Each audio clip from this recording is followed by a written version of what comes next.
Леонида Ильича Брежнева, выдающегося деятеля коммунистической партии и советского государства, международного коммунистического и рабочего движения. А мы-то тоже трудящиеся.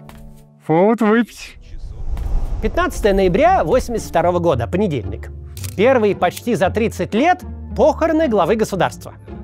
В стране тотальный траур. Фасады высоток занавешены громадными портретами дорогого Леонида Ильича в черной рамке. Власти боятся повторения трагедии, случившейся на похоронах Сталина, когда из-за страшной давки в центре Москвы погибли около 100 человек и закрывают столицу для въезда. Ожидая огромные толпы, центр города перекрыт, всюду оцепление. Людей сюда пускают только по паспорту с пропиской и по спецпропускам. Вся Москва в милицейских и военных патрулях. Но беспокоиться напрасно. Народные массы не стремятся попасть в колонный зал Дома Союзов, где проходит прощание с телом. Брежнев для людей давно уже стал воплощением дисфункциональной советской системы. Проходить и школу армейской службы, учиться в совершенстве владеть современным оружием.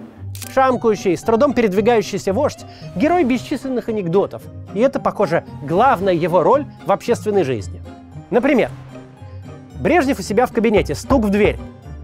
Он подходит к двери, достает бумажку, читает. «От лица всего советского народа! Кто там?» Еще в 70-е Брежнев неожиданно стал не только вождем мирового пролетариата, но и писателем. Трилогия его воспоминаний «Малая земля», «Возрождение» и «Целина» издается громадными тиражами, изучается на обязательных собраниях в трудовых коллективах.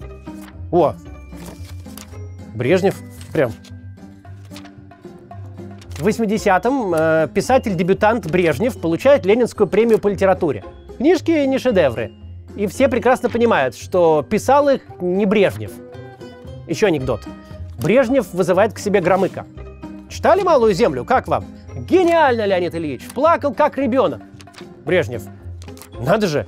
И Воротников то же самое говорит, и Слюньков, и Зайков. Самому, что ли, почитать?» Обязательное развлечение на праздничных посиделках – произносить тосты, пародируя Брежнева. Тот, кто делает это убедительнее прочих, становится душой компании. Дорогие товарищи, от лица всего советского народа предлагаю сиськи-масиськи выпить. И не просто выпить, а выпить за сосиски сраные.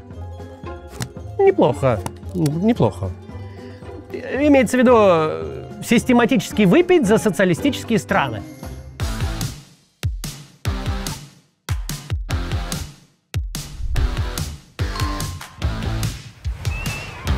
Экономика должна быть экономной. Все знания, весь свой опыт для того, чтобы лучше жить, надо лучше работать. Я в отпуске и могу говорить долго, а вам надо работать. Великая Россия поднимается с колен. И саптерии их замочим, в конце концов. Все, вопрос закрыт окончательно.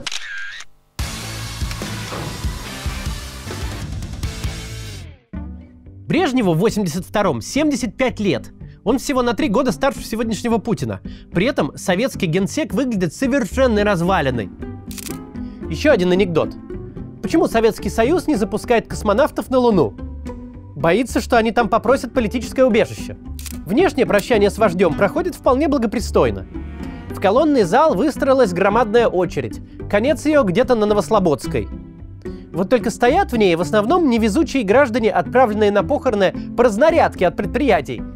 Остальные, как обычно, на работе, а дети дома. Им по случаю национального траура отменили уроки. Телевизор включен, они смотрят государственные похороны вождя, при котором прожили всю свою жизнь. В 12:45 Брежнева опускают в могилу у Кремлевской стены. Гробовая тишина. И тут, вдруг, в торжественной тишине отчетливо слышится стук. Его происхождение до сих пор точно неизвестно. Сейчас принято считать, что это какой-то кремлевский курсант из караула преждевременно стрельнул в воздух холостым зарядом, опередив общий траурный салют. Может так, может не так, но тогда все были уверены. Пьяные, как всегда, могильщики уронили гроб.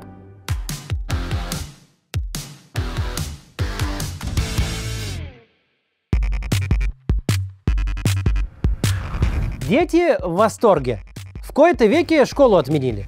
Вот только вместо мультиков по телевизору гроб несут. Отчасти спасает положение новая забава. Кубик Рубика. Это главная сенсация в индустрии игрушек за предыдущий год, причем во всем мире. СССР в этот раз не отстал от других стран, и модная головоломка в стране быстро появилась. Возможно, потому что изобретение пришло из социалистической Венгрии. Яркие цвета, отличный дизайн, ряды цветных квадратиков, вращающиеся во все стороны с удивительной плавностью и приятно при этом пощелкивают. Задача — крутить кубик, пока каждая грань не станет одного цвета. Собирают его и дети, и взрослые. В серьезном научно-популярном журнале «Наука и жизнь», не в каком-нибудь юном технике, публикуются статьи с математическими формулами и алгоритмами сборки кубика. Собрать кубик Рубик, так его обычно называют, ужасно сложно. Большинство доходит до сборки 2 рядов и сдается. Но еще сложнее его купить. Как и все хорошее, кубик Рубика — дефицит. Отпускная цена для игрушки 5 рублей. Вот только в магазинах ее никогда нет, поэтому покупают у форцовщиков за 20 рублей. Это стандартное соотношение. Цены на черном рынке больше магазинных в 4-5 раз. То же самое с одеждой, пластинками, техникой, мебелью. Вещи в СССР не покупают, а достают. Чтобы восполнить дефицит и заработать на неожиданной моде, в Советском Союзе выпускают свои головоломки. Вавилонскую башню, змейку, пирамидку. Вот и Михаил и Марина не выдержали детского нытья. Добыли 1 кубик на 2 и 1 Вавилонскую башню. Покупка не улучшила атмосферу в семье. Башню дети засунули куда подальше, а из-за кубика ежедневно дерутся.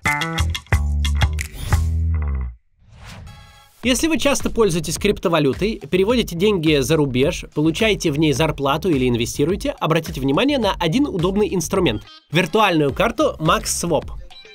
С ее помощью можно в пару нажатий перевести криптовалюту в фиатные деньги на карте, которая будет работать как банковская зарубежная карта. Сможете оплачивать покупки в магазинах за границей, иностранные сервисы, например, ChatGPT, Netflix, YouTube, Booking, Spotify. Карта эта полностью виртуальная, подключается к Apple Pay и теперь еще и к Google Pay. Решение это более доступное, чем оформление зарубежных банковских карт. Выпускается карта прямо в Телеграме. Достаточно создать там криптокошелек, пополнить криптовалютой и сможете тратить ее как обычные деньги. Активация быстрая, в тот же день сможете тратить. Обязательной идентификации не требуется.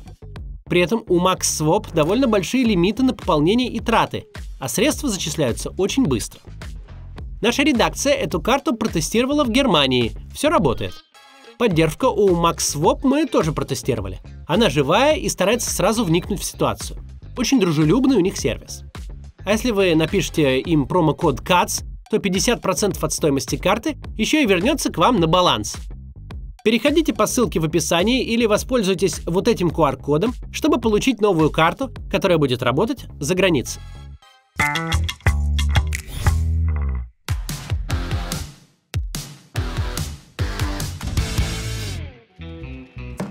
У взрослых другие проблемы. Уже 5 дней они обсуждают, кто придет на смену Брежневу. Я бы вот этого выбрал. Красивое имя. Арвид Янович Пельша. Еврей, что ли? Нет шансов. Эстонец. Хотя тоже.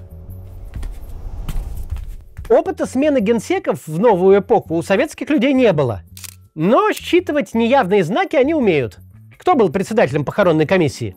Юрий Андропов. Кто может распоряжаться проводами вождя? Только новый вождь. Так оно и вышло. Внеочередной пленум ЦК КПСС единогласно проголосовал за Андропова. Товарищ Юрий Владимирович Андропов единогласно избран председателем Президиума Верховного Совета Союза Советских Социалистических Республик.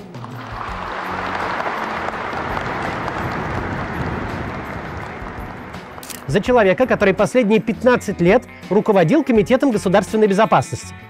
Анекдотического бровеносца сменил глава организации, пугавший всех без исключения граждан СССР. Знакомый всем советским людям лайфхак.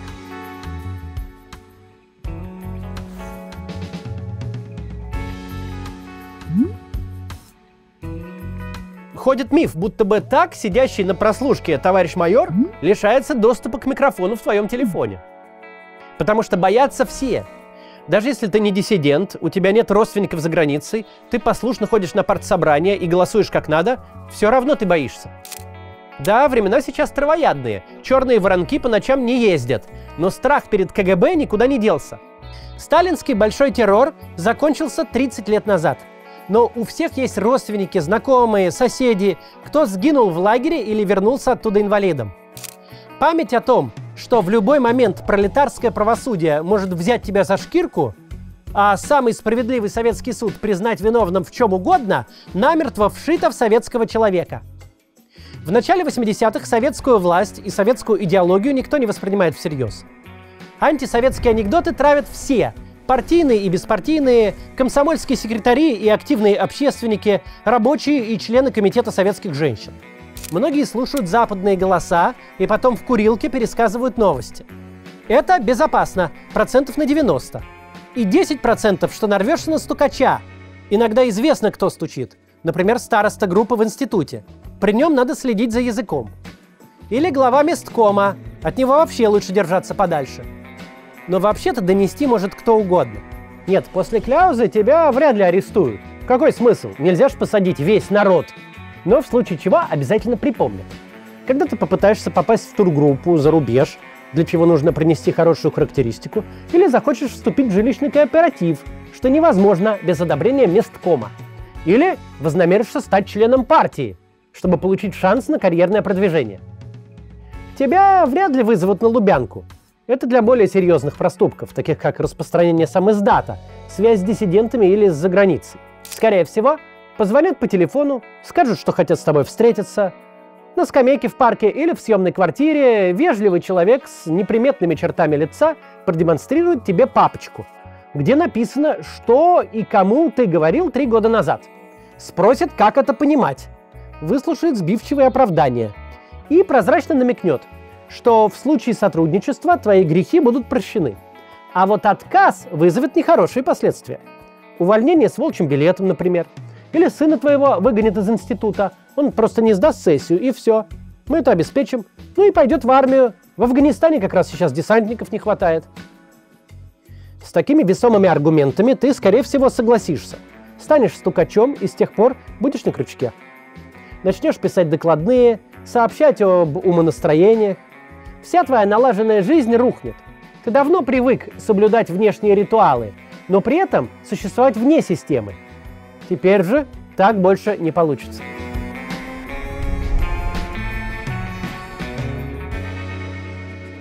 Никто не знает, сколько советских людей втайне сотрудничали с КГБ.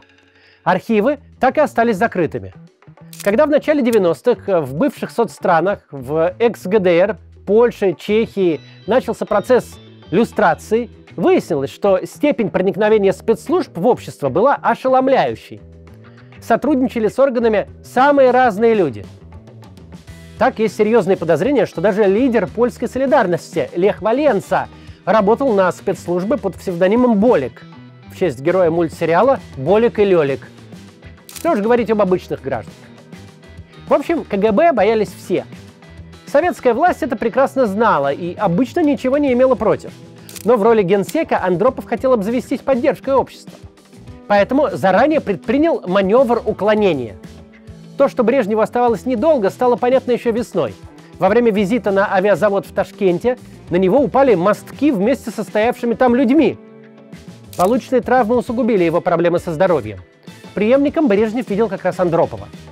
Поэтому в мае тот ушел с поста главы КГБ на должность секретаря ЦК КПСС, чтобы его перестали ассоциировать с органами. Это мало помогло. Народ все равно испугался. Опасения быстро стали реальностью.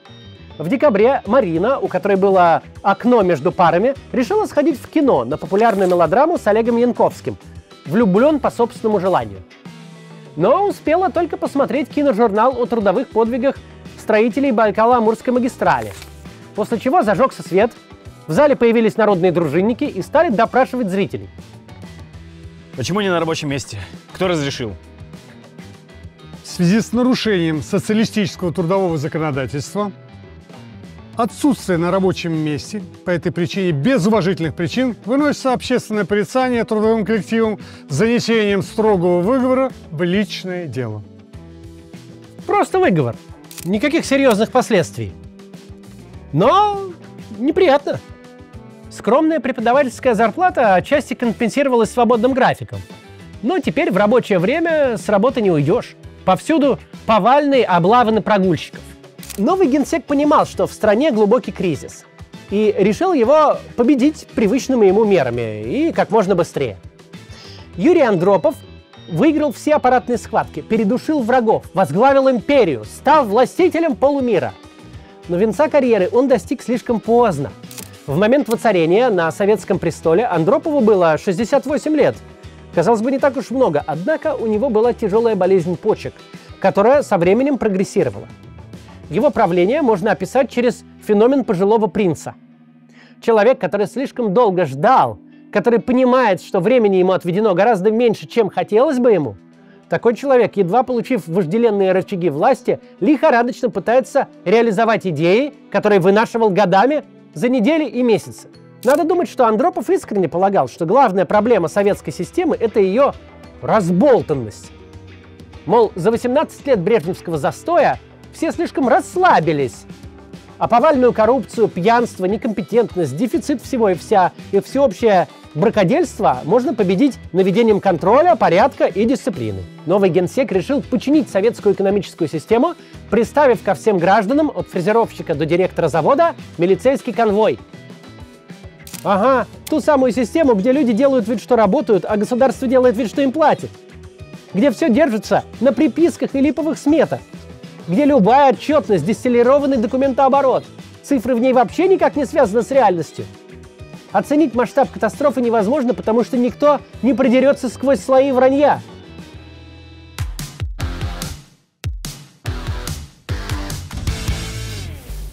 Итак, с первых дней нового 83-го года в стране начинается борьба за дисциплину. На предприятиях вводится тотальный контроль за часами и минутами рабочего времени. Продлеваются часы работы в сфере торговли и услуг. Перерывы сокращаются или упраздняются. Рабочий день на заводе начинается в 7 утра.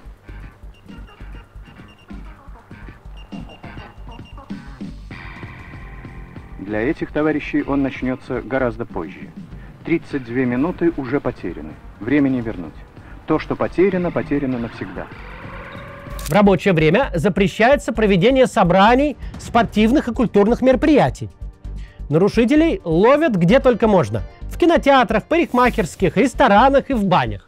Рабочий день в разгаре, а здесь, в пивных, для многих он уже кончается. Согласно статистическим отчетам, производительность труда в 1983 году резко возросла. Сколько можно верить этим цифрам, неизвестно. Но что точно получилось у главы КГБ в кресле генсека, на какое-то время навести в стране атмосферу очнувшегося тоталитаризма. Государство вроде как вновь взялось за народ. Чекисты решили всех свернуть в бараний рог и заставить работать. Конечно, для общего блага. Тем, кто добросовестно трудился, не придется после работы стоять в очередях за сметаной и творогом. Вот-вот исчезнет главная проблема развитого социализма – отсутствие продуктов в магазинах. Здесь Андропову тоже все понятно. Проблема не в системе, а в человеческом несовершенстве. Дефицит не потому, что плановая экономика хороша только на словах, а потому что люди воруют, надо их наказать. И все тут же исправится. Уровень государственного мышления, как у фельдфебеля. При этом среди остальных членов Политбюро Андропов считается интеллектуалом. Он даже на досуге философские стихи сочиняет. «Мы бренные в этом мире под луной. Жизнь только миг, небытие навеки. Крутится во вселенной шар земной, живут и исчезают человеки». Вот этих самых человеков Андропов взялся исправлять. Понятными ему силовыми методами. Андропов видел корень проблемы в том, что впадающий в маразм Брежнев развел в кругу ближайших друзей и родственников какое-то совсем уж бесстыжее воровство. Началась чистка партийных кадров.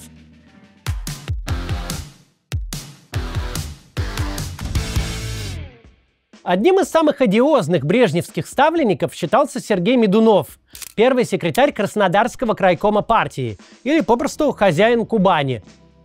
О коррупции в богатейшем сельскохозяйственном курортном регионе ходили легенды. Например, при аресте члена Геленджикского горкома КПСС, директора Геленджикского траста ресторанов и столовых Беллы Бородкиной, у нее изъяли ценности на сумму более $500 000 рублей. Инженер столько заработал бы за 200 лет. За коррупционеров в регионе взялись жестко. Многие чиновники и ответственные работники оказались за решеткой. Всесильный Медунов, который когда-то входил в число потенциальных наследников Брежнева, лишился должности и был отправлен в заместителя министра плодоовощной промышленности. Гораздо суровее новая власть расправилась с главой МВД Николаем Щелоковым. Это был ключевой момент в новом курсе страны. Отныне ее должен был вести в светлое будущее исключительно Комитет государственной безопасности, КГБ. Конкуренцию со стороны прочих силовиков надо было устранить. Кроме того, Щелоков был одним из самых близких к Брежневу людей, а его зам, Юрий Чурбанов, и вовсе был тому зятем. Влияние этих двоих на ситуацию в стране было огромно. Щелоков стал министром внутренних дел в 1966 году. При нем штатный состав МВД сильно увеличился. По всей стране стали открываться школы милиции. В 1973 году появилась Академия МВД. Милиционерам повысили зарплаты. У Щелокова были незаурядные способности корпоративного пиарщика, хоть этот термин тогда и был не в ходу. Аналогичные таланты проявил Сергей Шойгу, организовав мощные пиар-отделы в МЧС и в Минобороны. Щелоков же сам самолично занимался продвижением в массы образа мудрых, человечных и героических милиционеров. Именно по его инициативе был снят фильм «Место встречи изменить нельзя». Также он лично утвердил на главную роль полуопального Высоцкого. Ты не сознание, ты совесть потерял. Выбор неочевидный для советского руководства, но для народной любви то, что нужно. Щелоков запустил и лично курировал мегапопулярный сериал «Следствие ведут знатоки». Про то, как троица интеллигентных и обаятельных следователей с помощью дедуктивных талантов распутывает преступления. Во второй серии знатоки явно превышают свои полномочия, ловят иностранного шпиона, причем после того, как тот улизнул от туповатого следователя-габиста. Скажите, вам известно, что украденные из музея картины были заменены копиями, сделанными под вашим руководством? Ну, это маловероятно. Копии все-таки ученические. Этот сюжет, конечно, появился не случайно. Щелоков целенаправленно подрывал авторитет КГБ в пользу своего ведомства. КГБ в долгу не оставался. Например, инициировал производство сериала «17 мгновений весны», который сразу стал суперпопулярным. Штирлиц.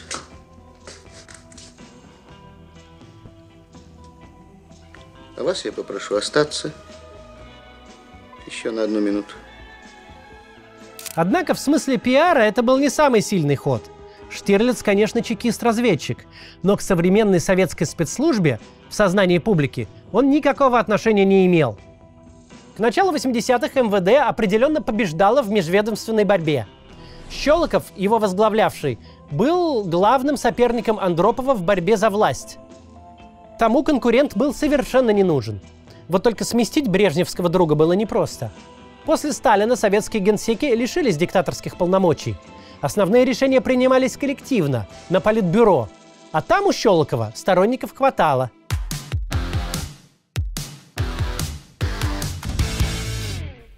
Вот это вещь. 19 век, натуральная бронза. Жаль, не работает. Да и не надо, пусть так стоит, для красоты. Советские люди жили среди уродливых вещей.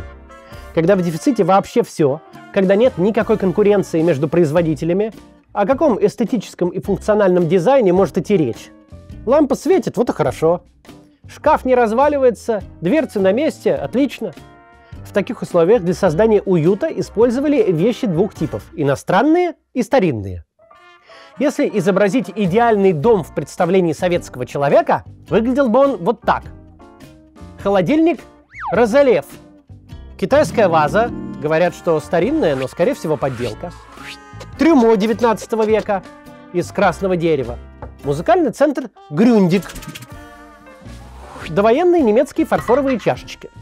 Из них не пьют, боже упаси, это просто признак статуса. Персидский ковер, морские пейзажи в толстых золоченных рамах. Без рам не круто. После всех попыток создать общество и человека нового типа, главная цель советского человека – восстановить дореволюционный буржуазный быт. Это признак успешности. Состоятельные дома загромождены старинными столами, комодами, тумбочками. Отчасти весь этот антиквариат – это наследие дореволюционной эпохи. Отчасти военные трофеи, их в 1945 году вагонами из Германии вывозили. Обычно такие предметы быта водятся в комиссионках. Стоят они дорого. Вот этот, например, секретер – 700 рублей. Зато чувствуешь себя хозяином жизни. Вполне понятное желание обладать статусными вещами распространяется и на министров. Тем более, что у них есть возможности свои желания реализовать. Ну, это не для нашей семьи все. Уносите.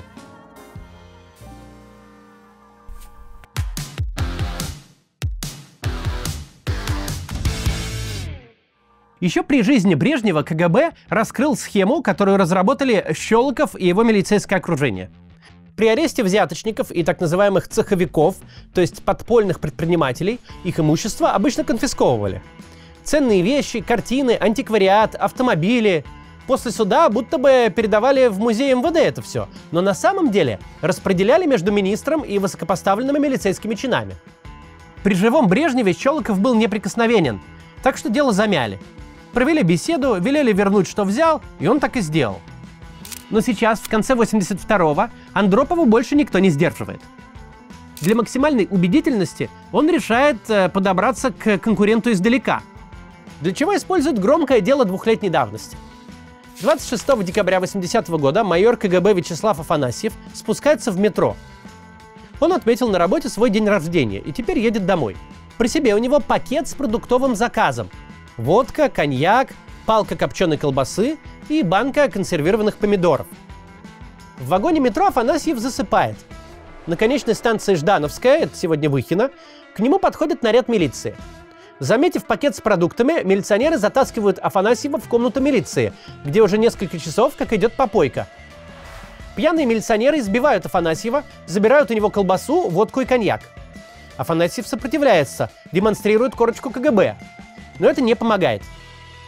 Один из сотрудников милиции сообщает о произошедшем начальнику 5-го отдела по линии метро, капитану Борису Барышеву. Тот понимает, что дело серьезное. Согласно внутреннему приказу, сотрудники МВД не имеют права задерживать сотрудников КГБ, а уж тем более их грабить и избивать.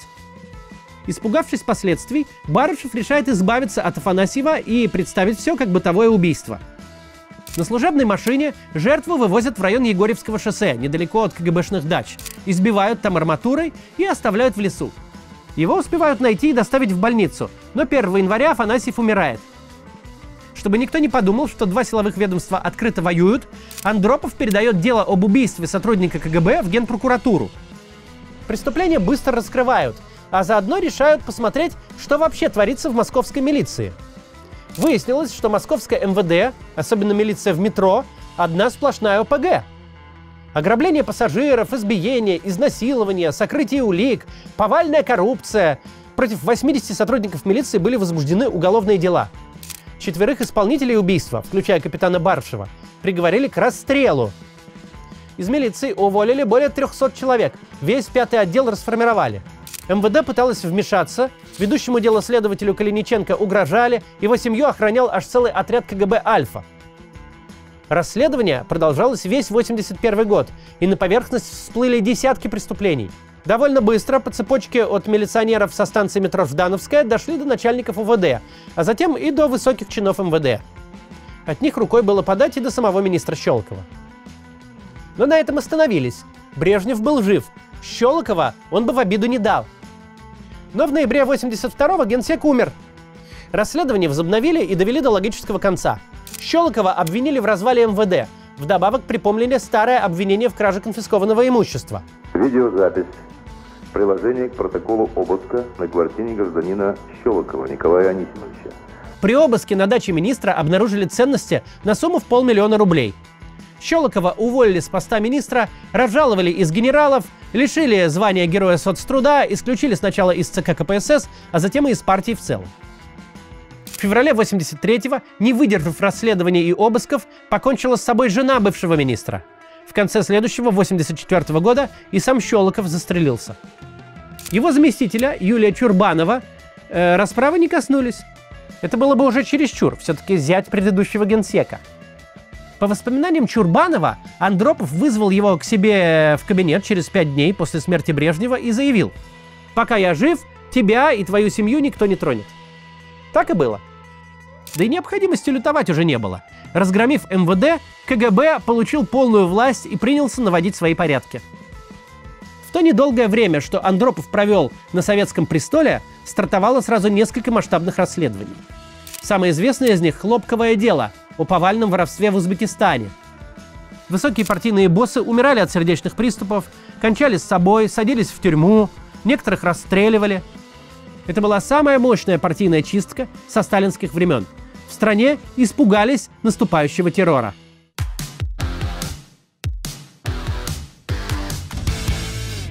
Советские детские игрушки сильно уступают иностранным.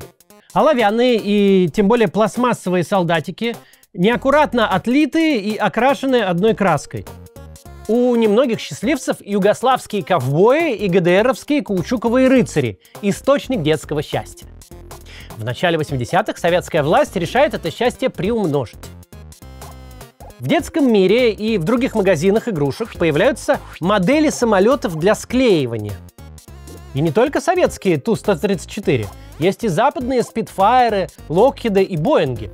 Невиданная техника. В кабинах крошечные пилоты, на крылья и фюзеляжи можно наклеить красивые иностранные надписи.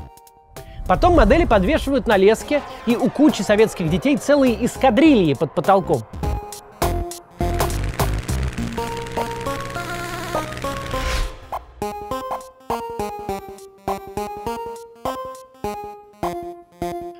Августа 1983 года Boeing 747 южнокорейской авиакомпании Korean Airlines заканчивает заправку в аэропорту Анкоридж, штат Аляска, и поднимается в воздух. Самолет летит из Нью-Йорка, и конечная точка маршрута у него — Сеул. На борту 246 пассажиров и 22 члена экипажа. Боинг должен лететь над нейтральными водами Тихого океана, но уже через час полета он отклоняется от курса и движется в сторону СССР. Почему? Неизвестно до сих пор. Самая правдоподобная версия – неправильно настроенный автопилот. В это же время в восточной части СССР готовятся ракетные испытания. Советские командиры на взводе. Не дай бог, что пойдет не так, обвинят в тунеядстве или коррупции. А то и вообще в отсутствии бдительности. Головы полетят с плеч. Уже нескольких офицеров уволили после того, как американские военные самолеты залетали в советское воздушное пространство и не были сбиты. Сейчас, недалеко от Камчатки, где будут проводиться испытания, тоже болтается американский самолет-разведчик RC-135. Его ведут по радару и видят, что рядом с разведчиком появляется еще одна точка. Это сбившийся с пути пассажирский Боинг. Советские военные этого не знают. Они принимают самолет за еще одного разведчика. Новая точка движется в сторону государственной границы. Истребители поднимаются на перехват, но не успевают. Боинг, пролетев над Камчаткой, теперь находится над международными водами Охотского моря. Сбивать его там нельзя. Но у военных будет еще одна возможность, когда Боинг, или, как они думают, американский шпион, будет пролетать над Сахалином. Перехватчики вновь поднимаются в воздух. Действовать нужно быстро, ведь самолет-нарушитель вот-вот снова окажется в международном воздушном пространстве. Истребитель дает несколько предупредительных очередей. Правда, не трассирующими пулями, которые видны в ночном небе, а обычными бронебойными.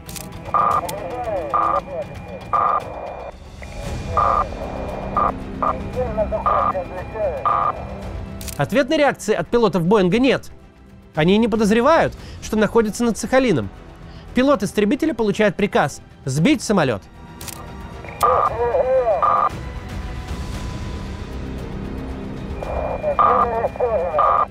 Выпущенная ракета взрывается возле хвоста и повреждает систему управления. Через 4 минуты самолет разбивается о воду. Выживших нет.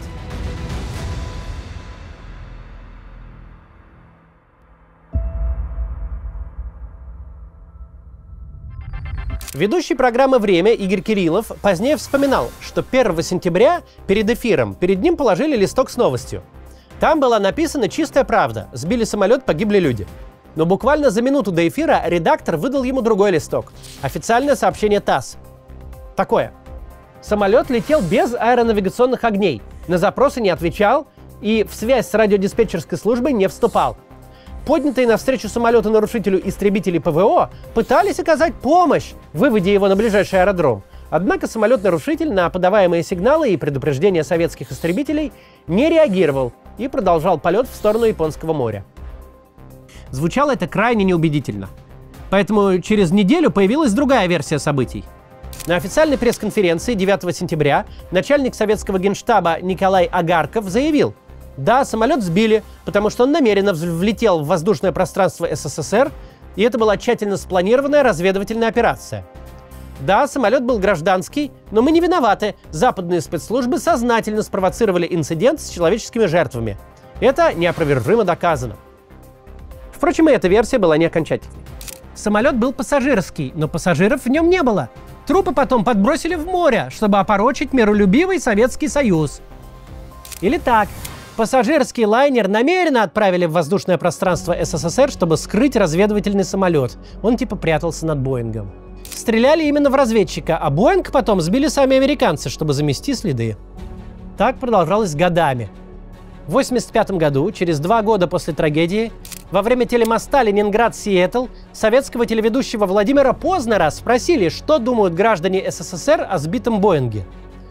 Познер заявил, что советские люди убеждены, это был шпионский самолет, а погибшие пассажиры – пешки в бесчеловечной игре США. К месту падения авиалайнера отправились водолазы из Южной Кореи и Соединенных Штатов, но советские военные никого туда не пустили. Они сами нашли черные ящики, которые тут же отправили в спецхран. Их содержимое расшифруют лишь через 10 лет. Борис Ельцин передаст все документы американской и южнокорейской сторонам и принесет, наконец, извинения от имени Российской Федерации. Но вообще-то и без черных ящиков было понятно, что произошло. Отрицание очевидного лишь добавило красок. Советская власть казалась все более людоедской, в том числе и внутри страны.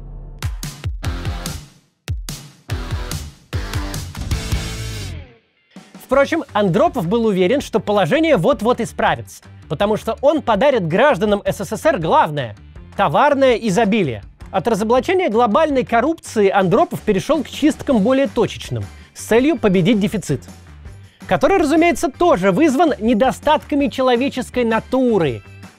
Еще летом 1982 года арестовали Авилова, директора знаменитой «Березки», магазина, где имеющая доступ к валюте элита отоваривала так называемые валютные чеки. Это дело до сих пор засекречено, поэтому мы даже не знаем имени арестованного директора. Иностранными дензнаками внутри СССР пользоваться запрещалось. При возвращении из заграничных поездок люди меняли доллары на чеки, их заставляли это делать. В «Березке» на эти самые чеки приобретали товары, которых в обычных магазинах не было и в помине. Технику, одежду, продукты. Понятное дело, доступ к такому ресурсу был золотой жилой и не мог не привести к злоупотреблению. Жена Авилова работала заместителем директора в лучшем гастрономе страны – Елисеевском. Часть продуктов она сбывала через мужа в «Березке», естественно, за валюту. Получив от нее в ходе следствия эту информацию, КГБ организовал слежку. Чтобы не вмешивалось МВД, расследование проводили по статье о валютных махинациях, которая относилась к юрисдикции органов госбезопасности. Магазином «Елисеевский» с 1972 года руководил Юрий Соколов. Он наладил связи и с поставщиками, и с элитными покупателями. Партийная верхушка Москвы тайно получала от него дефицитные товары. На складе всегда было отложено хорошее мясо для своих. Часть товара списывалась как естественная убыль. Усыпка, утечка, усушка, утруска. В общем, стандартные схемы коррупции в торговле. Осенью 1982 года в директорском кабинете установили прослушку. Сотрудники КГБ вели скрытое наблюдение за черным ходом, где выдавались продуктовые заказы. 29 октября Соколова арестовали и предъявили обвинение во взяточничестве. Отправили в КГБшную тюрьму Лефортово. При обыске в кабинете обнаружили 50 тысяч рублей. Гигантские деньги. Поначалу Соколов отказывался давать показания, рассчитывая на поддержку влиятельных людей. Ведь даже дочь Брежнева получала дефицитные товары в его гастрономе. Но ни Галина Брежнева, ни ее муж Юрий Чурбанов, потерявшие к тому моменту власть и влияние, на помощь не пришли. В декабре Соколов заговорил и назвал имена крупных чиновников главторга, которые участвовали в коррупционных схемах. Уголовные дела посыпались одно за другим. В ходе чисток было арестовано более 170 чиновников. Против 15 тысяч работников торговли 15 тысяч возбудили уголовные дела. Самый высокопоставленный арестант – Николай Трегубов, начальник Главного управления торговли Мосгорисполкома, типа мэрии Москвы. Он получил 15-летний тюремный срок. Директор гастронома Смоленский, Нониев, застрелился, не дожидаясь приговора. Соколова, несмотря на сотрудничество со следствием, приговорили вообще к расстрелу и казнили. Андропов торжествовал. Коррупции, казалось, был нанесен сокрушительный удар, который, впрочем, мало кто заметил. Потому что проблема была не в отдельных взяточниках и ворах. Они самовоспроизводились, как плесень в неработающем холодильнике. Так выглядела естественная саморегуляция неработающей системы. Колбаса сервелат, конфеты Мишка на севере и икра черная осетровая. Это не для них заказ. Им не положено, не по чину. Так, печенье юбилейное. Так, а тут у нас колбаса докторская и яблочный мармелад. А это слишком бедно. Перепутали. Пойдем на склад, посмотрим.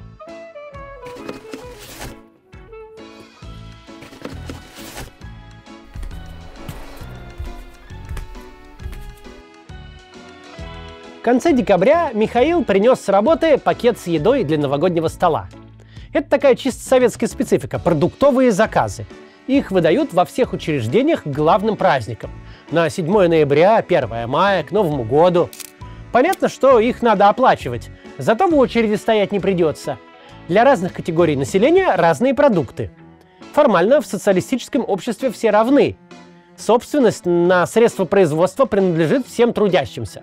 На деле оно жестко поделено на касты.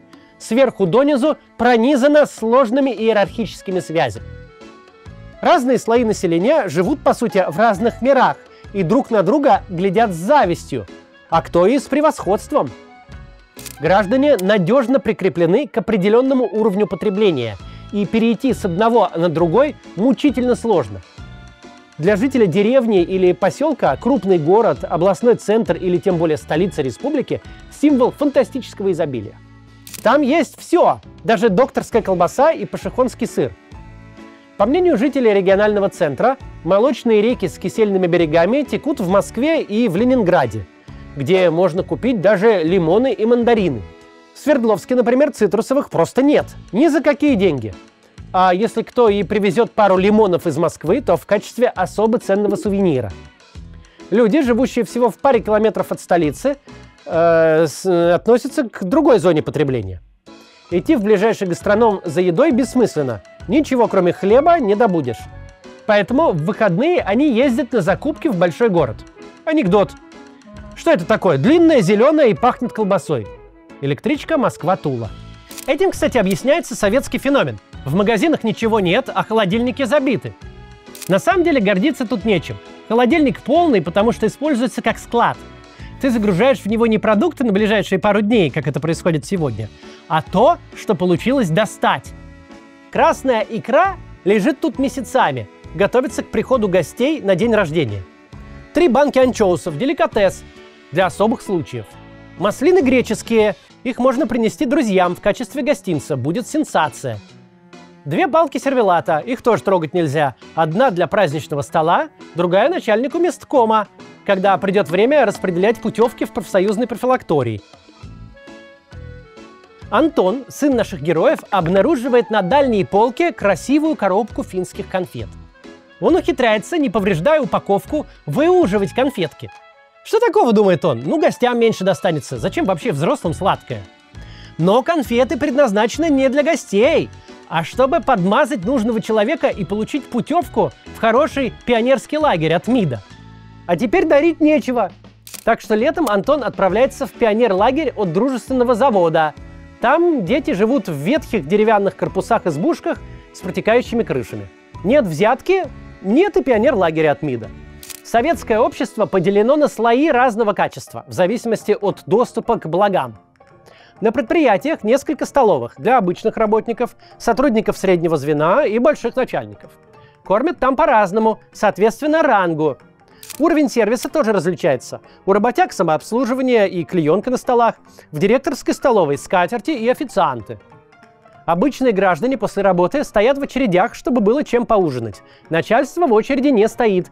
У начальства есть спецраспределители, где можно спокойно и без суеты купить дефицитные товары. Спецраспределители тоже различаются по уровню потребления. На высшем уровне знаменитая секретная 200-я секция ГУМа, где отовариваются члены Политбюро и ЦК КПСС, их семьи, родственники и знакомые, академики, лауреаты Ленинской премии и так далее. А также все, кто за какие-то заслуги получает разовый пропуск. Там импортная одежда, бытовая техника, заграничная еда. Не бесплатно, за деньги, но вполне разумные. Руководители уровня главков, райкомов, крайкомов получают в спецраспределителях товары попроще из стран соцлагеря. Что интересно, за те же деньги. Ну и вот продуктовые заказы. Наборы дефицитных товаров. Рядовым сотрудникам какая-нибудь краковская колбаса, в которой нет ничего краковского. Еще консервированный зеленый горошек и печенье лимонное. Высоким начальникам, например, из министерства, финский сервелат и пара баночек черной икры. Средним начальникам, прорабам, инженерам – промежуточный вариант. Вот оно. Рижские шпроты, венгерский компот и красная икра. Вот что положено нашему герою Михаилу. В результате этой сложной системы распределения благ рубль для разных категорий граждан имеет разную стоимость. А ты что тут стоишь? Цена праздничных заказов одинаковая, но товары в них разные. Обычная публика покупает за 90 рублей советский шкаф, а элита за те же 90 рублей югославский. То есть благосостояние зависит не только от заработка, а сколько скорее от статуса. И этот статус передается из поколения в поколение. В начале 80-х страна до предела кастовая. Ребенок министерского работника родится в ведомственном роддоме, пойдет в ведомственный детский сад, потом в спецшколу для своих, поступит в вуз, куда с улицы не попасть, даже если у тебя золотая медаль и победы на всех городских олимпиадах для школьников. Посмотрите на биографии нынешней верхушки российского, например, Министерства иностранных дел. Практически все они – дети советских дипломатов. И на то есть причина.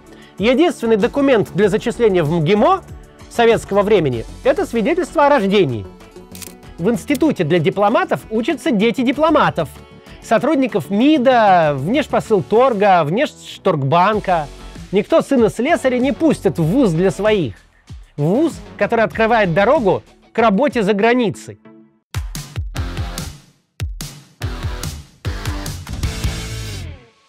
Номенклатура была высшим сословием, в полном смысле этого слова.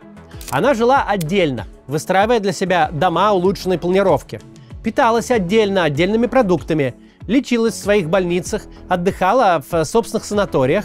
А главное, она воспроизводила сама себя. Сын полковника не может стать генералом, потому что у генерала есть свой сын. Таков железный принцип советской жизни.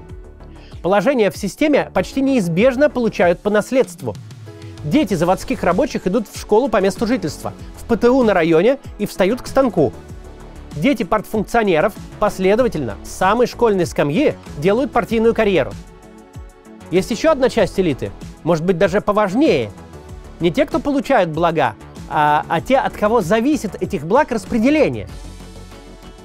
Чтобы понять роль таких людей в системе, надо разобраться, как она вообще функционировала и как научились ее побеждать советские граждане. Самое простое – давать взятки. Это настолько в порядке вещей, что дают и берут буквально все. Чтобы в очереди на машину, которая расписана на 5 лет, продвинуться из конца в начало – взятка. Чтобы продавец в музыкальном магазине отложил тебе пластинку Аббы, надо ему приплатить. И ему хорошо, и тебе. В магазин привезут всего 10 или 20 пластинок, но не сторожить же их каждый день у прилавка. Чтобы купить не кости с сухожилиями, а настоящую говяжью вырезку, надо подмазать мясника в гастрономе. Он вынесет тебе с черного хода.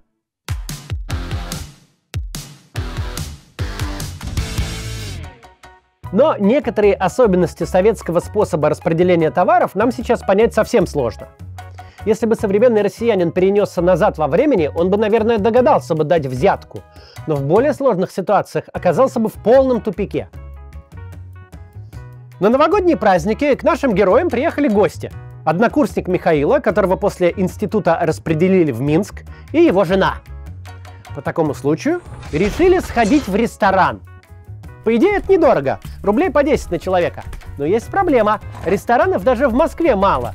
Поэтому на двери каждого из них всегда висит табличка «Свободных мест нет». Не надо обращать внимание на табличку. У входа стоит швейцар, он знает лучше. Опытный Михаил засовывает ему в карман трешку, и дверь открывается. Внутри, правда, заняты все места, табличка не обманула. Но в запасе всегда есть резервные столы и стулья. Их вынесет официант, если дать ему еще 10 рублей. Это стандартный тариф.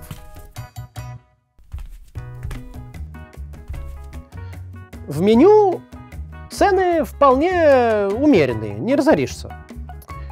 Бульон с пирожком 49 копеек. Солянка рыбная с осетриной 2,31. Шницель отбивной рубль 39 нет. Грибы, запеченные в сметане, рубль и 6 копеек нет. Кофе черный 16 копеек. Португальский портвейн 0,7 9,73. С алкоголем есть одна проблема. Официально в советском ресторане крепкие напитки подаются посетителям только с горячими блюдами и не более 100 граммов на человека. Но если засунуть в меню еще немножко денег, то можно и больше.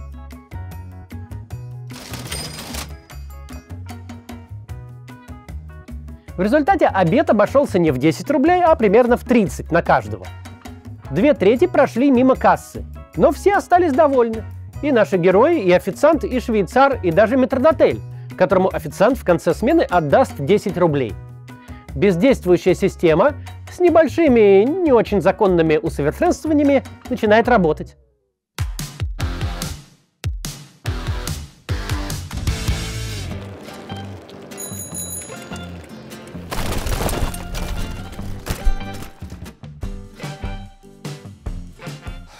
Все, отъездил. Новый нужен. Хороший велосипед «Орленок» произведен в Литве. Стоит он 45 рублей. Ты готов их заплатить? Но в магазине «Орленка» нет. Есть только «Салют», тяжелый и с маленькими колесами. Дети его ненавидят. Хотя у меня был, вроде нормальный. На вопрос, когда подвезут, равнодушный продавец пожмет плечами. Можно пробудить в нем интерес деньгами, но он может и не взять. Мало ли, вдруг ты из ОБХСС, отдела по борьбе с расхищением социалистической собственности, и ты его провоцируешь. Это редко, но все-таки бывает. Но есть и другой способ. Михаил звонит сослуживцу. Тот дает телефон приятеля, товароведа на складе. Товаровед говорит: есть партия велосипедов. Могу подсказать, в какой магазин подойти и с кем поговорить. А вы кем работаете? Спрашивает он. Так а в автомобильном институте? Мне как раз нужны новые фары для москвича. Не вопрос, отвечает Михаил. Записывайте телефон механика из автосервиса. Скажите, что от меня. В условиях, когда все хорошее в дефиците, работает своего рода натуральный обмен. Люди меняются дефицитными благами. Кто чем богат. Ты врач, у тебя есть связи в медицине, поэтому ты отправляешь человека к хорошему зубному в закрытой ведомственной клинике. А он в ответ договаривается, чтобы твоему ребенку дали путевку в хороший пионерлагерь. Ты журналист, и у тебя есть доступ в закрытый книжный распределитель. Ты обеспечиваешь продавца в гастрономе подпиской на страшно популярную серию исторических романов Мориса Дрюона «Проклятые короли». А продавец тебе откладывает торт «Птичье молоко» и рижский бальзам. Без Дрюона ты гарантированно купишь только банку березового сока. Вон они, выстроены рядком на полке. Это, кстати, особый советский способ имитации изобилия. Все отлично, видите же, пустых полок нет. Вон, березовый сок стоит. Кладовщик вроде как не карьера мечты, но кладовщик, который сидит на дефиците, нужен всем. Он может выносить, сколько утащит, и вывозить, сколько увезет. На высшей точке социальной иерархии – директор автосервиса. Возможность починить свою машину – не услуга, а привилегия. Кто такую привилегию распределяет, тот имеет больше власти, чем важный партийный начальник. Это первый секретарь райкома, генерал или прокурор ищут дружбы с директором автосервиса, а не наоборот. И ссориться с ним нельзя. В результате центральные места в этой сложной иерархии занимают самые неожиданные люди. Анекдот. У нас профессор сошел с ума, сидит в психушке с манией величия. Что, Наполеоном себя вообразил? Да нет, мясником в центральном гастрономе. Люди, сидящие на ресурсах, распределяют блага с учетом собственной выгоды. Проще говоря, берут взятки. Конечно, можно всех этих подпольных королей арестовать и расстрелять, что иногда и делают. Но граждане-то все равно хотят покупать велосипеды и хорошее мясо. А значит, место ключевых деятелей снабжения обязательно займут другие люди, тоже с коммерческой жилкой.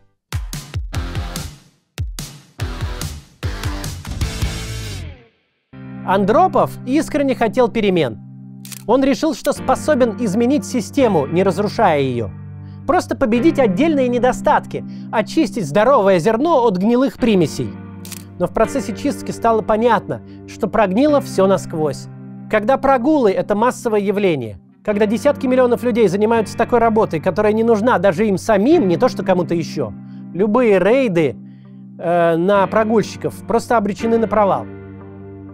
Когда коррупция, связи и блат – единственный надежно действующий механизм распределения товаров, ловить и сажать взяточников бессмысленно. Система тут же порождает новых.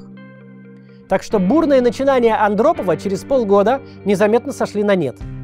Служащие продолжали отлынивать от работы прямо на рабочем месте, в курилках и столовых. Патрули и дружинники с улиц потихоньку исчезли. Им тоже, в конце концов, не особенно-то хотелось напрягаться. На место арестованных директоров гастрономов пришли новые, которые тут же заново выстроили коррупционные цепочки и возобновили торговлю с черного хода. Вся андроповская революция сверху свелась к обычной компанейщине и аппаратной борьбе и стала приговором системе. Андропов надеялся войти в народную память суровым, но заботливым стражем социалистической законности, спасителем страны, но запомнился другим. 1 сентября 1983 года в магазинах появилась дешевая водка по 4 рубля 70 копеек. Раньше самой дешевой водкой была русская, 5,30. У этой названия нет, на этикетке просто написано «водка». Народ расшифровывает это как «вот он добрый какой Андропов». Еще бы, впервые в истории советский вождь снизил цену на водку. Поэтому ей дали ласковое прозвище – Андроповка. Вот так бутылка водки стала памятником несостоявшемуся спасителю советской власти. Врачи давали смертельно больному Андропову 5 лет жизни. Вышло меньше, всего 1,5 года. Новые похороны не стали ни неожиданностью, ни сенсацией. В последний почетный караул у гроба покойного встают товарищи Черненко, Алиев, Воротников. Еще летом 1983-го Андропов прочно поселился в больничной палате, перестал появляться на государственных и партийных мероприятиях. И это все заметили. Анекдот. В чем разница между Брежневым и Андроповым? Тот работал на батарейках, а этот от сети.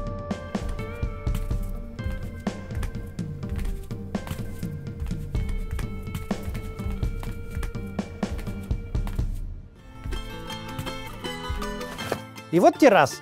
Черненко. Константин Устинович Черненко – самый безликий член Политбюро. Про него известно только одно – он был близок к Брежневу. Его воспринимают как новый вариант дорогого Леонида Ильича. Только тот в маразматического старика превращался постепенно, а этот сразу такой.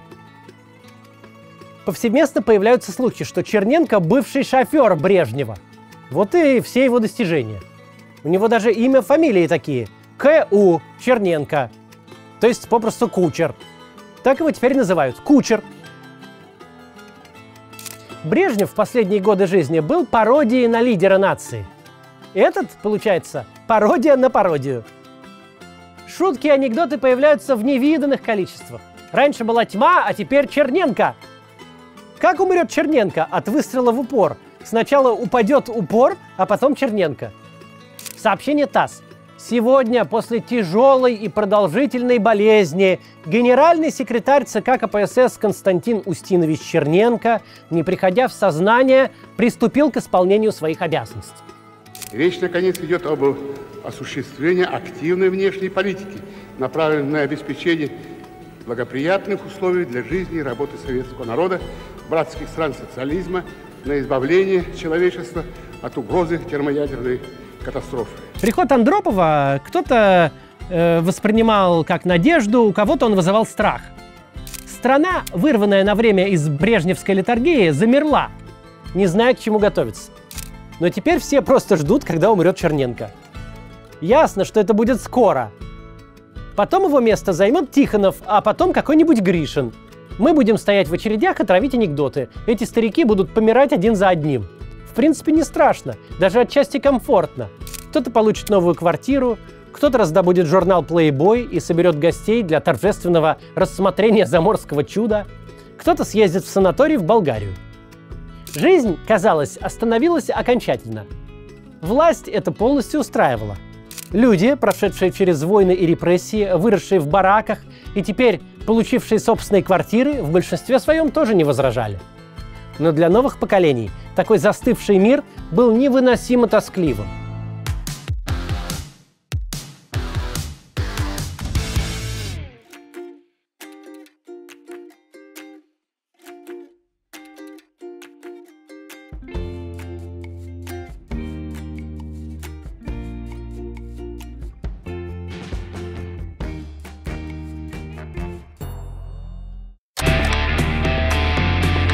В начале 80-х в СССР начался настоящий бум неофициального рока. Магнитофоны перестали быть редкостью. Романтика, парус, весна. Качество отвратительное, зажевывают пленку, динамик хрипит, но все-таки играют. И теперь им есть что играть. Ведь откуда-то неожиданно появилась целая индустрия неофициальной записи и дистрибуции рок-музыки. По всей стране на кассетах расходятся первые относительно профессионально записанные магнитоальбомы. «Начальник Камчатки» группа «Кино», «Треугольник» аквариума, «Уездный город Н» зоопарка, «Периферия» ДДТ. Центром советского рока быстро становится Ленинград. Местный звукорежиссер-самоучка Андрей Тропилла организовывает кружок любителей звукозаписи в Доме пионеров Красногвардейского района и набирает под это дело разнообразную, списанную с мелодией аппаратуру. 2 студийных магнитофона «Тембр». Каждый может писать на 2 дорожки одновременно. В целом получается целых 4 дорожки. Совсем как у «Битлз» на их первой записи в 1963 году. Есть и пианино. От него добиваются эффектов как от синтезатора, втыкая в молоточки канцелярские кнопки. Раздобыв все это богатство, Тропилла немедленно забывает о пионерах и в выделенном под кружок пространстве сооружает подпольную звукозаписывающую студию. Там он записывает молодых подпольных рок-музыкантов. Аквариум, зоопарк, кино. Скажите, пожалуйста, почему ваша группа называется «Зоопарк»? Вопрос к руководителю группы Майку Науменко. Это очень хорошее слово. Именно поэтому так и называется группа. С западной музыкой, которая просачивалась сквозь железный занавес, у советской власти были сложные отношения. В 40-е и 50-е годы в рамках борьбы с космополитизмом воевали с джазом. Сегодня он играет джаз, а завтра родину продаст. В 60-е появился новый враг – рок. Купить пластинки, по которым сходил с ума весь мир – Битлз, Роллинг Стоунс, даже Элвиса Пресли – в СССР было невозможно. Иногда о мировых кумирах писали в газетах, исключительно в разоблачительных статьях. 64-й год, журнал «Смена». Они назвали себя «Битлз» словечком, которое можно перевести с английского как «жучки», «стукачи» или «попрыгунчики». Честно сказать, они и не рассчитывали на мировую славу. Ведь это просто было дурачеством – вопить, прыгать и трястись под музыку, исполняемую на стиральной доске. Поклонники жучков-попрыгунчиков поднимают на их концертах такой вой, что самих артистов и не слышно. Зато видны перекошенные рты, хулиганские, закрывающие весь лоб челки. Вот дела-то какие. Еще заголовки. Пятикантропы на Темзе. Какая-то сочинская пресса. Московский комсомолец. Ливерпульские идолы стригут баранов. Интеллектуальная литературная газета. Из жизни пчел и навозных жуков. Здесь, конечно, самый яркий текст. Бедные наивные жуки. Вы, наверное, твердо уверены, что все это, слава, бешеные деньги, рев и визг поклонников, визиты к королям, все это навсегда и по заслугам. Но готов биться об заклад, пишет автор, что протянете вы еще год-полтора, а потом появятся молодые люди с еще более дурацкими прическами и дикими голосами. И все закончится, и придется вам с трудом пристраиваться в маленькие провинциальные кабачки на временную работу. Как и все, чего нет в магазинах, западные пластинки купить можно на черном рынке. Западный рок проникает в СССР в основном с помощью моряков дальнего плавания. В портах прибытия кораблей ждут целые очереди из форцовщиков. Они процветают, покупают пластинки Юрая Хипа, Led Zeppelin и Pink Floyd рублей по 20, а перепродают за 50 или даже по 100. Нашим героям пластинки достаются проще. Их привозит сосед-спортсмен после поездок на международные соревнования. Это неплохой бонус к его зарплате в 200 рублей. Конечно, это очень дорого, но вариантов нет. На советских пластинках западный рок появился всего несколько раз. На сборнике «Мелодии и ритмы зарубежной эстрады» группа Beatles песня «Девушка». Музыка и слова народные. На 45-ке, это такая маленькая пластинка, ее надо проигрывать на скорости 45 оборотов в минуту, а не 33, как обычно. Так вот, на ней две песни Deep Purple, Strange Woman и Mary Long. Название группы по цензурным соображениям не указано, только фамилии исполнителей. Понятно, что западные пласты из-под полы пользуются бешеным спросом. По всей стране поклонники рока снимают лишнюю струну с привычных семиструнных гитар, паяют самопальные электрические звукосниматели, усилители и гитарные примочки, фуз и дисторшн.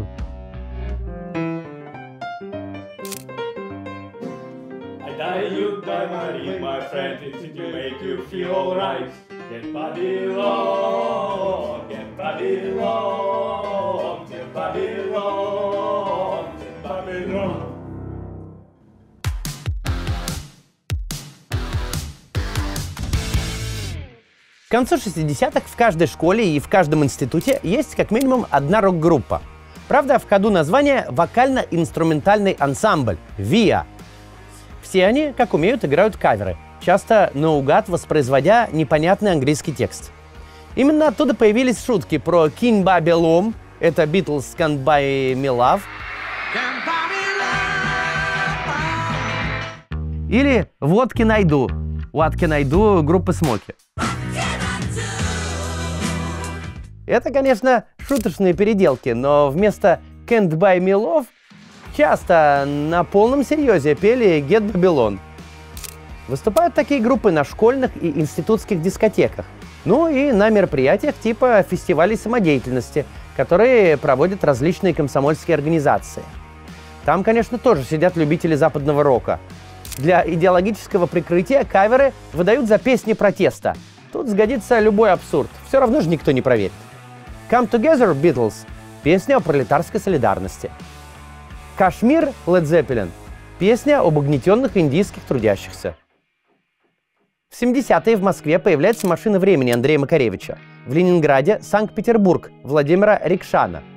Выступают они в основном в областных ДК, куда съезжаются на электричках немногочисленные знатоки, а зарабатывают на дискотеках. Эту ситуацию очень точно показал Георгий Данелия в фильме «Афоня», настоящей энциклопедии советской жизни. В каком-то районном ДК местные жители танцуют и заводят эротические знакомства под меланхолический блюз «Машины времени» «Солнечный остров». Сейчас на это смотреть удивительно. Тогда массовый зритель тоже удивлялся. Что это за музыка такая? Кто ее поет? Потому что в стране подпольных рокеров пока что не знают. Выхода на широкую аудиторию у них нет. У кого-то из них обычная работа. Например, Макаревич был архитектором, Борис Гребенщиков работал в Институте социологии. Другие шли в профессиональные вокально-инструментальные ансамбли. Этого добра было в избытке. Такие ансамбли числились в штате государственных концертных организаций. Участники получали хорошую зарплату. И, как казалось властям, ВИА вполне удовлетворяли потребность советского народа в современной музыке. Эта иллюзия рухнула в 1978 году, когда в Ленинграде из-за рок-музыки чуть не случилась революция. 15 июня в газете «Ленинградская правда» появилась сенсационная новостная заметка. Интересом лучшего взаимопонимания между народами СССР и США послужит участие известных американских исполнителей и музыкантов в предстоящем концерте в Советском Союзе, который состоится в Ленинграде 4 июля. Группа американских артистов, в которую входит популярная исполнительница народных песен Дж. Бейес, музыкальные ансамбли Beach Boys и Сантана, выступят на Дворцовой площади вместе с представителями советской эстрады А. Пугачевой, ансамблями «Песняры» и «Ариэль». Этот концерт должен был стать составной частью фильма «Карнавал». Его предполагалось снимать в сотрудничестве с британцами. По сюжету английский музыкант приезжает в СССР, вспоминает, что у него русские корни, и едет искать их в деревню. Там ему очень нравится, звучит много русской народной музыки. В финале он выступает перед советским народом вместе с Аллой Пугачевой. Никогда до сих пор в СССР не приезжали звезды рока. Поп-музыканты, да. Мирей Матье, Адриано Челентано, даже Бонни М заглянули. Один раз приехал популярный в Англии еще до Битлз и прочно всеми забытый Клифф Ричард. Но Карлос Сантана, Джоан Баez, Beach Boys — это прям какой-то Вудсток в центре столицы революции. В назначенное время, 4 июля, на Дворцовую площадь пришли тысячи людей и увидели там пустоту. Ни музыкантов, ни сцены. В последний момент власть забеспокоилась. Григорий Романов, первый секретарь Ленинградского горкома, типа как губернатор Петербурга сейчас, лично прочитал сценарий, не одобрил его и все запретил. Но публике сообщать об отмене не стали. Зачем? Вместо музыкантов на площади появились милицейские уазики с громкоговорителями. Из них сообщили, что концерта не будет, идите по домам. Толпа обиделась и расходиться отказалась. Приехали поливальные машины и вытеснили собравшихся на Невский проспект. Мокрая толпа двинула к редакции газеты «Ленинградская правда», чтобы потребовать ответа. Что это вообще такое было? На Анечковом мосту ее встретили курсанты морского училища. Они стали дубасить людей форменными ремнями с пряжками. Люди обиделись еще сильнее и двинули прямо к Смольному, то есть к горкому партии. У руководства случилась паника. Волосатые меломаны идут на штурм Смольного. Соединенные силы милиции, армии и курсантов все-таки сумели не пустить бунтовщиков к центру городской власти. Люди вернулись на Дворцовую, их от греха подальше больше не трогали.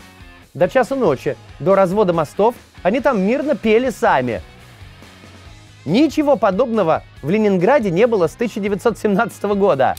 Непослушные толпы людей сметают кордоны и рвутся на захват Смольного. И из-за чего? Не из-за повышения цен или отсутствия мяса, из-за какого-то рока. В идеологическом отделе ЦК КПСС схватились за головы и решили, что пора брать ситуацию под контроль. Подпольный рок стали изо всех сил давить. Главной, наиболее профессиональной на тот момент группе к «Машине времени» приставили личного куратора от органов. Концерты в областных домах культуры отменялись один за другим. При этом рокеров изо всех сил убеждали выйти из серой зоны и обрести легальный статус, устроиться на работу в Росконцерт. Шикарное же предложение. Право на концертную деятельность. Можно зарабатывать любимой музыкой. Но при этом тебя полностью контролируют. Твою музыкальную программу будут утверждать худсоветы. Тексты твоих песен будут литовать. Это такой советский термин со времен существования главной цензурной организации, главлита. Зато ты перестанешь быть маргиналом. И Макаревич с товарищами согласились. Их песню «Поворот» начали транслировать по радио. Она вошла в официальный хит-парад газеты «Московский комсомолец».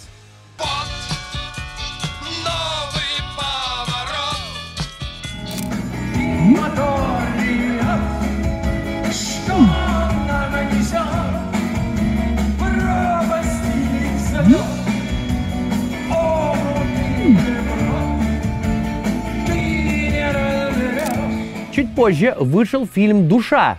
Там тоже песни «Машины времени», плюс музыканты самолично присутствуют в кадре. И мудрый говорит, каждый костер когда-то отгорит, ветер залу. Советская власть расслабилась, проблема урегулирована. Непокорные музыканты едят с руки.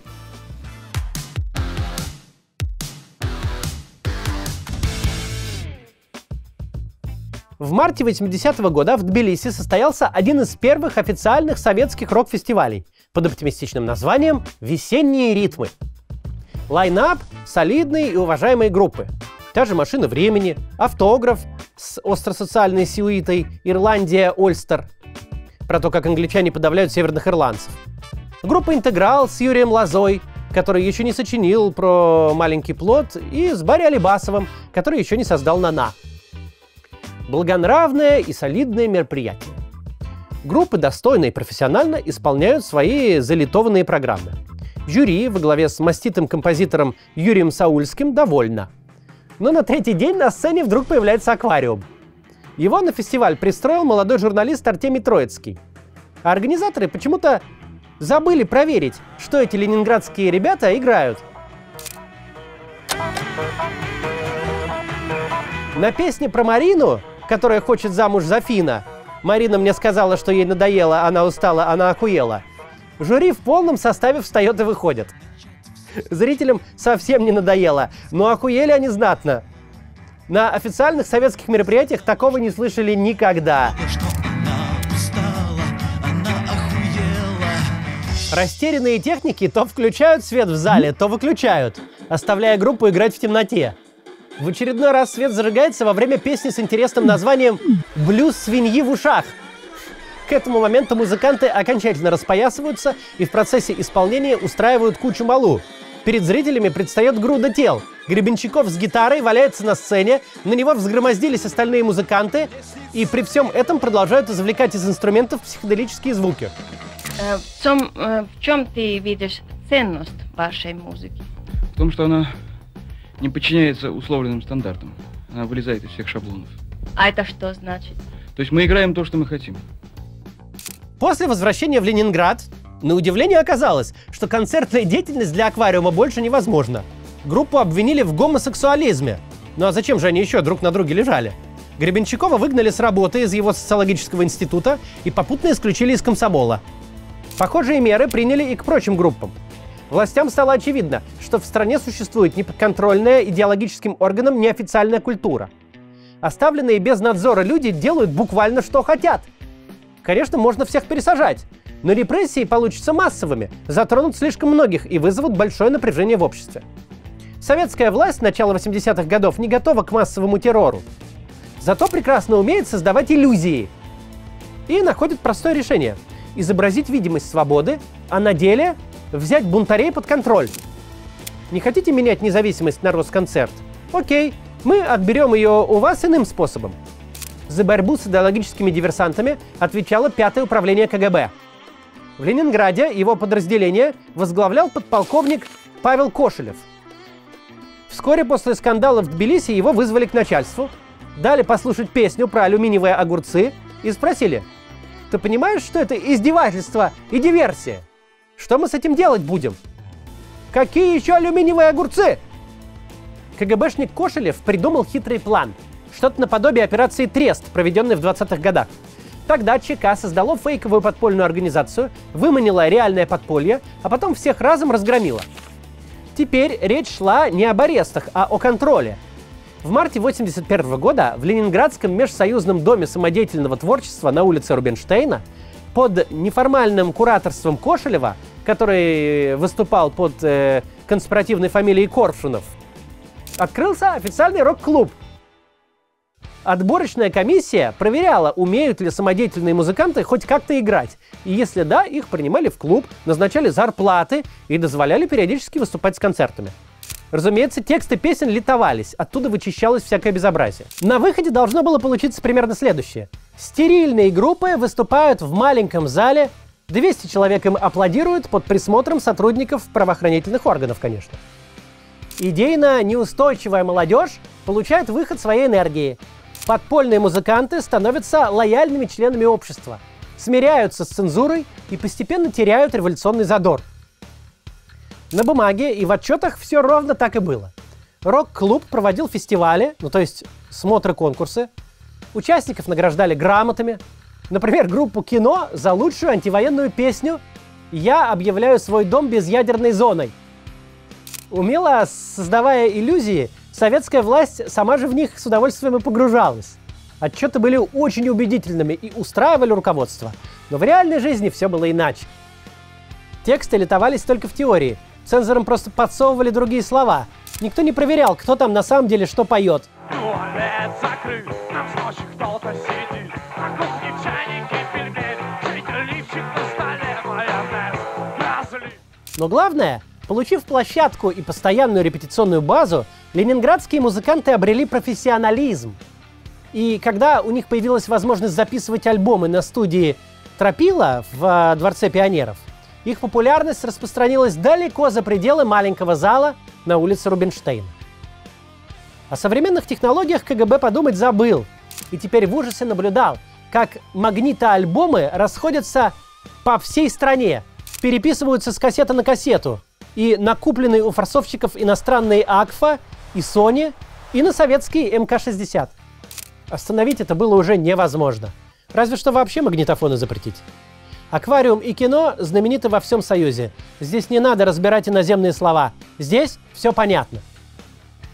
В последние годы существования СССР подпольный советский рок становится голосом нового поколения. В 1984 году страна поет не про Вологду-Гду и даже не про новый поворот, а про Цоевского последнего героя. Ты выходишь на кухню, но вода здесь горька. Ты не можешь здесь спать, ты не хочешь здесь жить. Здравствуй, последний герой.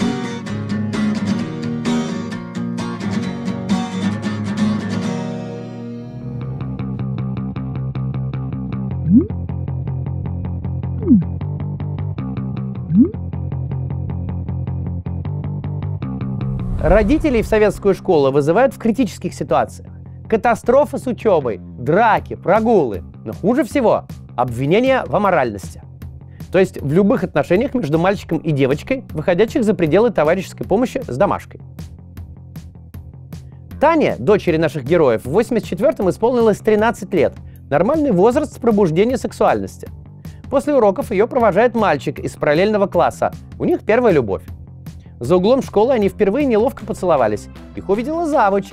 И разразился скандалище. В представлениях обычных советских школьных педагогов это ужасная, недопустимая распущенность. Мальчик – маньяк с испорченной психикой. Девочка – малолетняя проститутка. Еще и школьное платье укоротила. Ну? Родителей вызывают к директору и угрожают написать заявление в детскую комнату милиции. Детей песочат на пионерских собраниях. Одноклассники хихикают. Мальчика считают героем. Таню приходится перевести в другую школу. Секс в СССР – жесткое табу.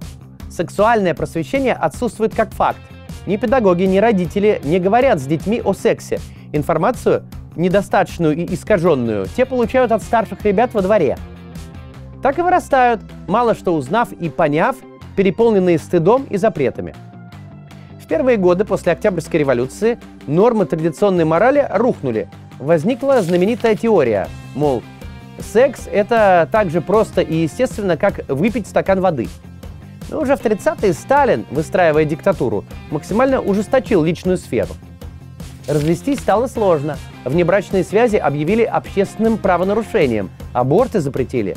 Гомосексуальность стали преследовать уголовно. В школах снова, как до революции, ввели раздельное обучение. Мальчики и девочки должны общаться как можно меньше. Единственное место, где они пересекались – совместные танцевальные вечера. Причем фокстрот и танго – буржуазный разврат. Советские школьники учились танцевать минуэт, вальс, краковяк и подеграс. При Хрущеве нравы смягчились, аборты разрешили. Смертность от подпольных прерываний беременности была просто ужасающая. Дети опять стали учиться вместе. Нарушение супружеской верности, впрочем, все равно осуждалось. Но теперь развратников старались перевоспитать. В 1961 году на 22-м съезде КПСС был принят моральный кодекс строителей коммунизма. Хрущев решил выступить в роли нового Моисея и представить советскому народу социалистические скрижали. 12 штук. Преданность делу коммунизма. Добросовестный труд на благо общества. Кто не работает, тот не ест. Вот это главное. Нравственная чистота, простота и скромность в общественной и личной жизни. Хрущев намеревался построить коммунизм к 80-му году. К началу 80-х этот вопрос давно замяли. Коммунизма нет, когда будет непонятно, но мы все равно его строим, и без морального кодекса никуда. С начала 30-х годов и до конца 50-х про секс не говорили и не писали вообще. Нет ничего такого. Дети появляются в процессе роста пролетарского самосознания. В конце 50-х вышли две брошюры «Половая жизнь и семья» и «Вопросы полового воспитания». Причем огромными тиражами – 100-200 тысяч экземпляров. В этих книжечках некие безвестные врачи сообщали, что решение всех проблем – воздержание. До брака никакого секса, мастурбировать нельзя, половую жизнь лучше начинать после 20 лет. И только для рождения детей, а не для удовольствия. Многочисленные наблюдения практической жизни показывают, что большинство людей воздержание переносят легко. Наука не знает болезней или нарушения здоровья человека от полового воздержания. Более того, в период полового созревания воздержание является даже необходимостью для нормального роста и развития человека, тем более что юноша, еще не начавший половую жизнь, легко переносит воздержание. Что же касается женщин, то половое воздержание ими, кроме единичных случаев, переносится очень легко. 25 лет спустя эти брошюры по-прежнему последнее достижение советской сексологии. Хотя в начале 80-х государство все-таки озаботилось просвещением подрастающего поколения, и в старших классах средней школы появился новый предмет – этика и психология семейной жизни. Вести его было некому. Поручали это малоприятное занятие кому попало? Учителям биологии, географии и даже физрукам. На уроках они пересказывали те самые брошюры конца 50-х. Ключ к успеху – воздержание. Сношение до брака – не-не-не. Секс – это во всяких Америках. В СССР – любовь и деторождение. Подростки отсиживали бесполезный урок и отправлялись заниматься незащищенным сексом в подвалах и за гаражами. Потому что никакого отношения к реальности моральный кодекс строителей коммунизма не имел. Все эти проповеди о воздержании были просто частью окружающих их двойных норм, фальшивых официальных речей и настоящей жизни. Школьники маршировали на смотрах строя и песни, распевая «И Ленин такой молодой», а потом во дворе бренчали на гитаре и пели Высоцкого. На уроках обществознания читали доклады про загнивающий Запад, а на переменах рассказывали друг другу антисоветские анекдоты. Выступает лектор. В капиталистических странах дети не доедают. Голос из зала. А можно то, что они не доедают, нам прислать? В школе им проповедовали воздержание, а дома, пока родители на работе, они зачитывались самиздатовской порнографией. Например, очень популярен был рассказ Алексея Николаевича Толстого «Баня» про сексуальные развлечения помещика с крепостными девками. Представления об отношениях между полами у советских подростков в результате формировались весьма специфические.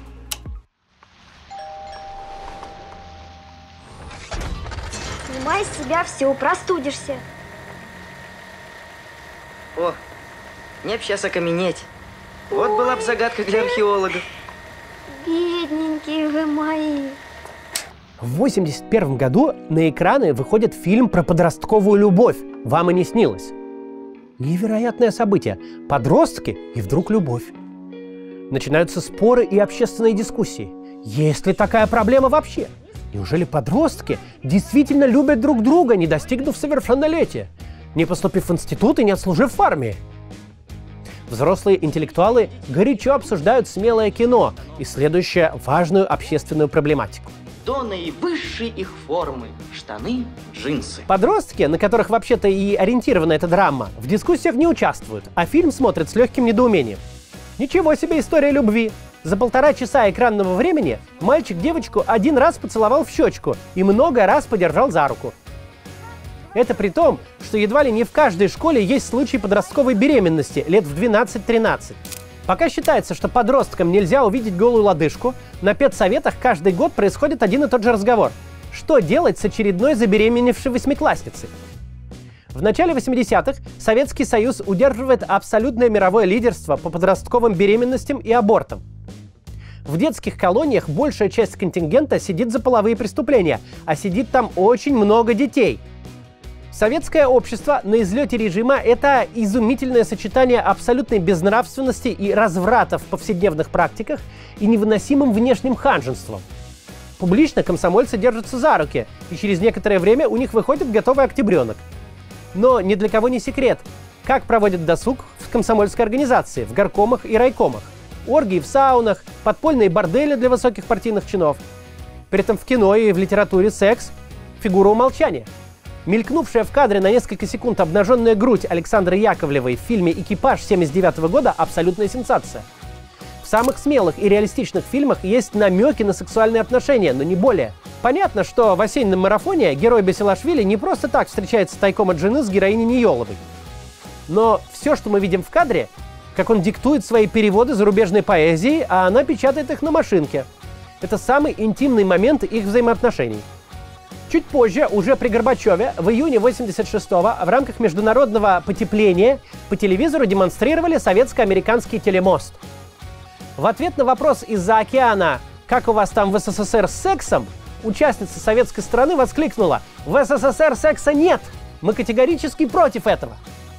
Участники телемоста в дальнейшем не раз пытались объяснить, что речь-то шла всего лишь о сексе в рекламе, но безуспешно. Фраза ушла в народ, потому что максимально ярко иллюстрировала советское лицемерие. Мы и сейчас можем его увидеть безо всяких исторических экскурсов. Культуру двоемыслия восстанавливает выросший при ней Путин. Забота об общественной морали, о традиционных ценностях в сочетании с батальоном любовниц, детсадом внебрачных наследников и бесконечными шутейками о чужой половой жизни, которые он вставляет в разговор на любую тему. Это то самое советское лицемерие, как оно есть. Скончался Константин Устинович Черненко. Новый генсек продержался на посту всего 13 месяцев и умер. Ходили слухи, что случилось это еще за неделю до официальной даты. Но людям не хотели портить праздник, 8 марта. Это неправда, но понять можно. В последний раз Черненко предстал перед телезрителями 28 февраля, когда ему вручили удостоверение депутата Верховного Совета РСФСР, избранный единогласно. И подарок от трудящихся, почему-то серебряный кораблик. Выглядел генсек плохо. Еле держался на ногах, вцепившись в стул. Что-то бормотал, задыхаясь, и вообще казался живым мертвецом. Пошла выбранная компания. Хороший уровень. Это было недалеко от истины. Черненко уже давно не покидал больничную палату. Для съемки репортажа в больнице даже построили декорацию рабочего кабинета. Новый самый популярный анекдот. Пойдете на похороны Черненко? Не, в этот раз пропущу, пойду на следующий, у меня абонемент. Но в результате было не смешно. Оказаться внутри анекдота – пугающий опыт. Вся эпоха Черненко выглядела одной мрачной шуткой. В общем-то, и так оно и было. Система, попытавшаяся себя изменить при Андропове, расписалась в своей неспособности к переменам. Как только появилась возможность, она как будто воскресила Брежнева, сделала главным человека, который чисто физически не способен был ни к каким реформам. Система будто бы сама себе призналась, что может только доживать вместе с этими старцами на престоле. Одним из последних своих указов Черненко восстановил в партии 96-летнего Вячеслава Молотова, исключенного еще в 1962 году за критику Хрущева. Тут же появилась шутка: Черненко готовит себе преемника. Но председателем похоронной комиссии, то есть будущим генсеком, назначен был не Молотов, а самый молодой член Политбюро, 54-летний Михаил Горбачев. Абонемент на похороны можно отменять, и этот помрет не скоро.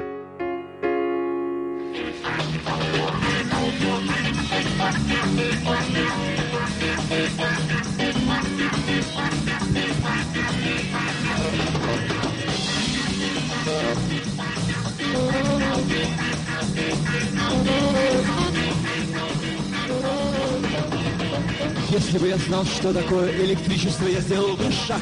Вышел бы на улицу, зашел бы в телефон, набрал бы твой номер и услышал твой голос.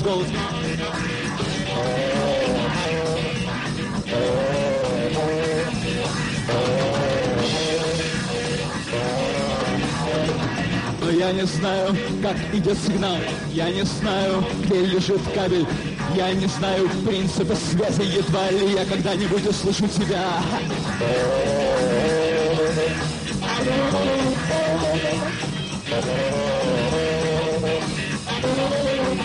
2-12-85-06, 2-12-85-06, 2-12-85-06. Это твой номер.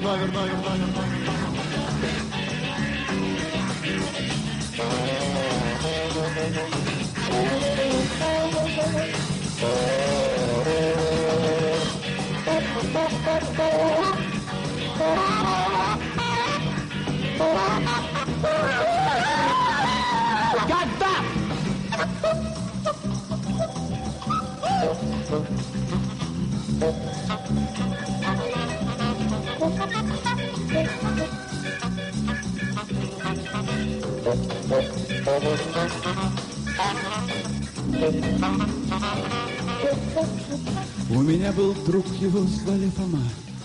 Я уже сошел с ума. С утра было лето, а теперь зима. Должно быть, мой ревер сошел с ума.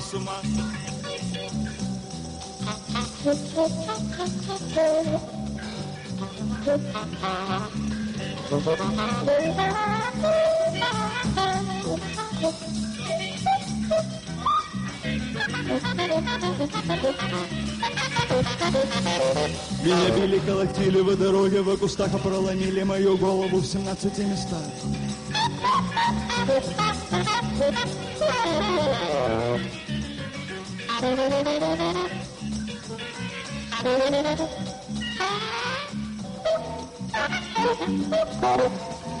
Два, 12, 85-06, 12, 85-07, 2, 12, 85-08, 2, 12, 85-09, 2, 12, 85-06, 2, 12, 85-05, 2, 12, 85-04, 12, 2, 12, 85-06, 2, 12, 85-06, 2, 12, 85-06. Это твой номер. 2, 12, 85-06, 2, 12, 85-06.